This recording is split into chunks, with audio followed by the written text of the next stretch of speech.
রাজ্য বাজেটে দুর্গাপুর আসানসোল শিল্পাঞ্চলের জন্য বড় ঘোষণা করেছেন অর্থমন্ত্রী স্বপন দাশগুপ্ত। দুর্গাপুর ও আসানসোলে মেট্রো রেল পরিষেবা চালুর প্রস্তাব গৃহীত হয়েছে।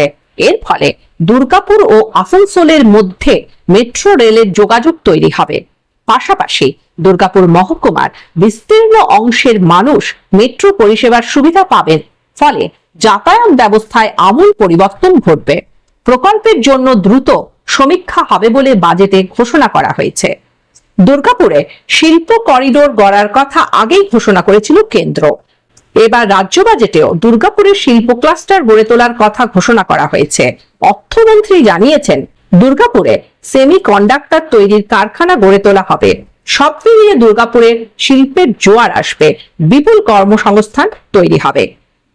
আজ রাজ্য বাজেট অধিবেশন পেশ করার সময় মাননীয় মুখ্যমন্ত্রী শুভেন্দু অধিকারী এবং অর্থমন্ত্রী স্বপন দাশগুপ্ত মহোদয় যখন বাজেট পেশ করছেন, সেই মুহূর্তে দুর্গাপুর থেকে নির্বাচিত জনপ্রতিনিধি হিসাবে দুর্গাপুরের মানুষের যে ভোটদানের করে আমাদের বিধানসভায় পাঠিয়েছেন তার কৃতজ্ঞতা এবং ধন্যবাদ জানাই। দুর্গাপুর প্রথম আজকে আসানসোল দুর্গাপুর মেট্রো রেলের প্রস্তাবের অন্তর্ভুক্তিকরণ হয়েছে, ডিপিআর করা হবে এবং তার প্রজেক্ট হচ্ছে বাস্তবায়নের পথে বাজেটে আলোচিত হয়েছে। এখানে দুর্গাপুরে ইন্ডাস্ট্রিয়াল করিডোর আগেই নরেন্দ্র মোদীজি ঘোষণা করেছিলেন নির্মলা সীতারমণজি বাজেটের মধ্যে দিয়ে। আর রাজ্য বাজেটেও দুর্গাপুরকে স্পেশাল ইকোনমিক জোন এবং হচ্ছে তার সাথে দুর্গাপুরকে হচ্ছে ইন্ডাস্ট্রিয়াল করিডোর ঘোষণা করা হয়েছে। এবং দুর্গাপুরের ক্ষেত্রে সেমি কন্ডাক্টর প্ল্যান্ট এখানে তৈরি হবে, তার প্রজেক্টের বাস্তবায়ন রেখেছেন। এবং লুধিয়ানা ডানকুনি রেল প্রজেক্ট সেটারও ফ্রেট করিডোরের সাথে অ্যালাইড করে হন্ডাল থেকে শুরু করে দুর্গাপুর পর্যন্ত বিশেষ গুরুত্ব দেওয়া হয়েছে। পশ্চিম বর্ধমান জেলায় মেডিকেল কলেজ করার প্রস্তাব এসেছে। সেখানে আমরা আশা রাখবো যে আসানসোল জেলায় যদি মেডিকেল কলেজ হয় আসানসোল, তাহলে দুর্গাপুরে অন্তত ইএসআই হাসপাতালকে মেডিকেল কলেজ করা হোক, তার লিখিত প্রস্তাব আমি সাবমিট করছি।